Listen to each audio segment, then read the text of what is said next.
Bom dia, sétimo ano. Vamos continuar então nossa aula de hoje. Agora nós vamos começar então o capítulo 10, a página 150. Vamos falar então um pouquinho da prevenção de doenças infecciosas. Vamos começar aí pelo módulo 41, onde nós vamos falar das bacterioses. Bom, o que vem a ser as bacterioses? Então, são as doenças que são provocadas por bactérias. Nós já estudamos que entre as espécies do domínio bactéria, nós temos aquelas que são heterotróficas e parasitas, ou seja, são aquelas que vivem dentro de outros seres vivos e dependem desses seres vivos para sobreviver e também se reproduzir. Só que para eles fazerem isso, eles causam prejuízo aos seus hospedeiros, tá? Então essas bactérias patogênicas, o que elas fazem? Elas causam as doenças. Então a gente chama as doenças causadas pelas bactérias de bacterioses, tá? O desenvolvimento das bacterioses humanas normalmente tem relação com o local onde vive a bactéria patogênica. Por exemplo, se a bactéria se desenvolve e se reproduz nas vias aéreas, nós vamos ter o aproveitamento de substâncias orgânicas presentes nesse local, podendo causar doenças como pneumonia, tuberculose, sinusite, entre outras. Além das vias aéreas, outras bactérias também podem causar, pode se desenvolver em outros órgãos e vai desenvolver doenças específicas, tá? Como é o caso da Escherichia coli, que vai se desenvolver nos intestinos humanos e vai provocar diarreia, tá? De modo geral, chamamos de hospedeiro o ser vivo em que a bactéria se abriga como parasita, tá? E de vetor, o ser vivo que é capaz de transmitir o parasita para um novo hospedeiro. Isso aí a gente pode falar, por exemplo, da dengue. A dengue é o vírus, o Aedes aegypti é um vetor e o homem é o hospedeiro. E isso também acontece não só com o vírus, mas com as bactérias também, tá? Vamos falar então um pouquinho aqui, ó, agora sobre a saúde pública. Deixa eu voltar um pouquinho aqui, aí. Vamos falar então um pouquinho sobre saúde pública, né? O aumento indiscriminado dos poluentes que são descartados de maneira irregular no meio ambiente, somado à falta de saneamento básico e ao aumento dos desastres climáticos, vem afetando a saúde pública no mundo, tá? Junto contribuem para um cenário futuro de insegurança hídrica, ou seja, de contaminação aquática, tá? Como resultado, o abastecimento da água potável para a população começa a ficar comprometido. Ou seja, se a água está contaminada e essa água não consegue ser tratada adequadamente, porque não tem saneamento básico, não tem estação de tratamento suficiente, a população começa a tomar a água contaminada por bactéria. E as águas contaminadas por bactéria vai ter proliferação de doença. Então, esse cenário colabora então, para a transmissão de várias doenças, entre elas as bacterioses. E as que atingem com maior frequência a população brasileira, nós vamos tratar agora, tá? A primeira bacteriose que nós vamos falar aí é essa aqui, a cólera, tá? Então, a cólera é uma infecção causada por uma bactéria chamada aqui, ó, essa aqui é a bactéria Vibrio cholerae, tá? Então, essa aí é a bactéria, o nome científico da bactéria que causa a cólera, ou também conhecido como vibrião colérico. Onde que ela vai se alojar? O que ela vai atacar? Ela ataca o intestino delgado do ser humano, tá? O intestino delgado é aquele intestino mais fininho que já vem logo após o estômago, tá? Os sintomas dessa doença é diarreia aquosa, então uma diarreia muito líquida, vômito e câimbras musculares. Por quê? Porque perde os eletrólitos do organismo e isso vai fazer com que essa doença pode variar de quadros moderados até graves, tá? Perde os eletrólitos por quê? Porque como tá toda hora evacuando e vomitando, tá perdendo todos os sais disponíveis para a gente se manter o equilíbrio metabólico, tá? Essa é uma doença que é transmitida por água e por alimentos contaminados com fezes humanas e com as presenças dessa bactéria, tá? É uma doença que atinge as populações humanas e que não possuem condições adequadas de saneamento. e também uma fonte de água potável. Isso é importante você saber. A água tem que estar contaminada por fezes humanas. Quando que tem fezes humanas em água? Quando não tem saneamento básico adequado. Dessa forma, a prevenção vai estar relacionada com o quê? Com as condições de saneamento, né? E aí a gente tem que estar sempre lembrando que mesmo que nós estamos recebendo água potável na nossa casa, é muito importante que a gente ferva essa água ou filtre, tá? Então é bastante importante. Os agentes de saúde do governo buscam orientar as populações mais vulneráveis sempre sobre os métodos eficientes de purificação da água, como é o caso da fervura, ou usar algumas gotinhas de hipoclorito de sódio, que vocês conhecem aqui na casa de vocês como água sanitária, usar o filtro. Então, sempre tem essas orientações, mas nem sempre é possível, né? A cólera também pode ser prevenido por meio de vacinação, que confere imunidade por cerca de 6 meses. Já o tratamento dessa bacteriose é por remédio. Então, a gente tem antibióticos específicos que vai estar fazendo o cuidado médico dessa doença que atinge o intestino delgado e provoca uma diarreia muito grave, tá? Bom, uma outra doença causada por bactéria, uma outra bacteriose, é o tétano. Essa aí eu acho que é mais conhecida por vocês aí, então. O tétano é causado por uma toxina produzida por uma bactéria chamada aqui, ó, Clostridium tetani, tá? Que ao entrar no organismo do indivíduo vai causar uma infecção muito aguda e grave, caracterizada por espasmos musculares. Então, a musculatura ela vai ficar sofrendo alguns espasmos, como se fossem umas vibrações muito fortes, tá? A transmissão dessa bactéria ocorre pela introdução de seus esporos em ferimentos na pele de uma pessoa. Então, normalmente, essa bactéria está no solo, tá? E quando uma pessoa se corta, faz uma perfuração, uma mordida de animal, enfim, os esporos, que são os agentes reprodutores dessa bactéria, pode estar entrando nesse momento que ele se machuca, tá? Então, apesar dessa doença ser comumente associada a objetos de metal enferrujado, tá?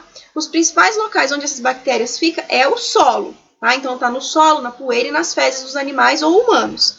Então, qualquer ferimento que você faça com um objeto cortante que esteja exposto no ambiente, ele está sujeito a conter essa bactéria que provoca o tétano, não necessariamente um prego enferrujado, tá?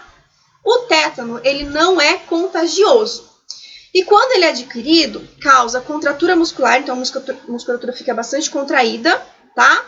E essa musculatura não volta ao seu estado de relaxamento, podendo atingir musculaturas vitais, como é o caso dos músculos respiratórios e cardíacos. Quando isso acontece, aí o tétano ele se torna mortal, tá? Então, a melhor maneira da gente evitar o tétano é a vacinação, que garante a imunidade da pessoa por um período de 10 anos. Então, a cada 10 anos, você tem que tomar uma vacina contra tétano. Se você tem a sua carteirinha de vacinação, qual que é a dica da prof? Vai lá e confere. Quando você tomou a sua última vacina contra tétano? Porque você já tem mais de 10 anos. Às vezes, passou despercebido e a mamãe esqueceu de levar você lá no postinho de vacinação para fazer o reforço da vacina de tétano. Então, confira lá. Se você não tomou o reforço com 10 anos, vá ao posto de saúde e faça o reforço da vacininha de tétano, tá bom? Bom, a próxima bacteriose que nós vamos estar trabalhando aí é a leptospirose. Essa é uma infecção causada por uma bactéria do gênero Leptospira sp, aqui ó, que a gente tá vendo, opa, sumiu aqui, opa, deixa eu pôr mais para baixo aqui. Leptospira sp, tá? Que é transmitida por diferentes espécies de animal para o ser humano, por exemplo, que é o mais comum, inclusive, os ratos. Essas bactérias, elas podem sobreviver nos rins dos animais contaminados, sendo que o contágio se dá pelo contato direto do animal com a urina do animal contaminado, ou pela exposição de água contaminada pela bactéria. Então, assim, se tem muito rato num lugar e esses ratos estão contaminados, a urina dele também está contaminada. Se você entrar em contato com essa urina contaminada, você vai estar adquirindo leptospirose. O sintoma dessa doença, tá? É febre alta, mal-estar, dor muscular, dor de cabeça, olhos vermelhos, cansaço, calafrios, diarreia, entre outros, tá? O diagnóstico preciso dessa doença é feito por exames que isolam a bactéria para identificá-la, visto que essas manifestações podem ser confundidas com qualquer tipo de infecção, porque toda infecção causa isso. Febre alta, mal-estar, né? É comum a gente ter isso quando a gente tem uma infecção causada por bactéria. Normalmente, essa doença regride em 3 ou 4 dias, mas se ela não for diagnosticada e tratada, ela pode evoluir para quadros bem mais graves e ainda levar o paciente à morte. Então, é uma doença que precisa ser tratada, e tratada como? Com antibióticos específicos, ok? Bom, a nossa última bacteriose a ser estudada hoje é essa aqui, a febre maculosa. A febre maculosa é uma infecção causada pela Rickettsia rickettsii, tá? Então, a gente está falando dessa bactéria aqui, ó, que é transmitida pela picada do carrapato ou pelas fezes de piolhos, tá? No Brasil, os principais vetores dessa doença são os carrapatos da família Ixodidae, que é o carrapato estrela, presente principalmente nas capivaras. Por isso, a nossa região é uma região acometida pela febre maculosa, tá? O sintoma dessa doença é febre, dor de cabeça, dor muscular, seguidas pelo aparecimento de erupções cutâneas vermelhas na pele, conhecidas como exantemas, tá? Se não for tratada, essa é uma doença fatal. Ela vai levar o indivíduo à morte, tá?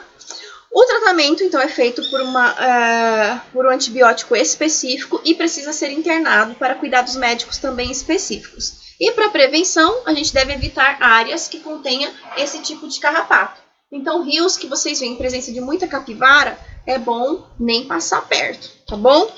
Vamos falar, então, um pouquinho dos antibióticos agora.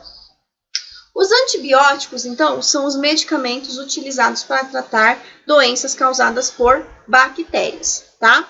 Esses medicamentos, então, eles impedem o desenvolvimento dessas bactérias patogênicas por meio da interrupção de sua reprodução. Então, eles impedem que essas bactérias fiquem se reproduzindo no organismo e assim os sintomas vão acabando até a eliminação da doença total.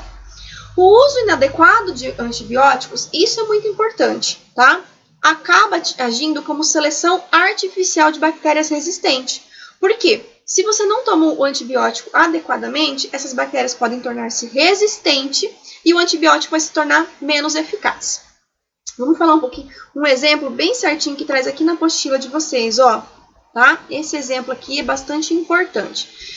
Por exemplo, imagine uma população de bactérias em que haja naturalmente indivíduos mais resistentes e outros menos resistentes. Quando usamos um antibiótico, ele atua sobre os indivíduos mais suscetíveis, ou seja, aqueles que são menos resistentes. E aqueles mais resistentes sobreviverão e poderão se reproduzir. Assim, logo teremos uma população de bactérias resistente à geração anterior. Agora imagine também que ao utilizarmos uma dosagem maior de antibiótico, esse processo se repita. Logo, você vai observar essa seleção artificial está acontecendo desde a descoberta dos antibióticos. E assim, a humanidade vem enfrentando o perigo das chamadas superbactérias, que são aquelas bactérias altamente selecionadas e muito resistentes aos antibióticos conhecidos, como é o caso da penicilina. Tá? Então, quando você vai ao médico e o médico fala que você está com uma infecção bacteriana e ele passa para você um antibiótico, e esse antibiótico tem que ser tomado de 12 em 12 horas por 10 dias, você precisa tomar esse antibiótico de 12 em 12 horas por 10 dias, no mesmo horário. Então, o antibiótico é um medicamento que precisa ser tomado com muita cautela. Outra coisa, medicação caseira. Às vezes você está com uma infecção de garganta, e aí a mãe tem aí em casa a azitromicina, que é um antibiótico bem forte para dor de garganta. Só que de repente é uma infecção viral. Você vai tomar um antibiótico para quê? Para nada, para matar as bactérias boas do seu corpo, tá? Então, é importante fazer uso de medicamentos somente com prescrição médica, ok? Bom, então isso é o que eu tinha para falar para vocês sobre as bactérias. O que vocês vão fazer para mim agora, tá? Sobre as bacterioses, desculpa. Vocês vão fazer para mim agora, de tarefa, o módulo 41, que é a página 166 e a página 167 da apostila de vocês, ok? Então, vocês vão fazer esses exercícios e vão postar para mim lá na plataforma. Enquanto vocês estão nesse período de aula, eu vou acompanhando as visualizações de vocês da aula e também a postagem das tarefas, ok? Para a próxima aula, vamos falar então das doenças causadas por protozoários, ok? Até a próxima, pessoal. Beijos. Tchau, tchau.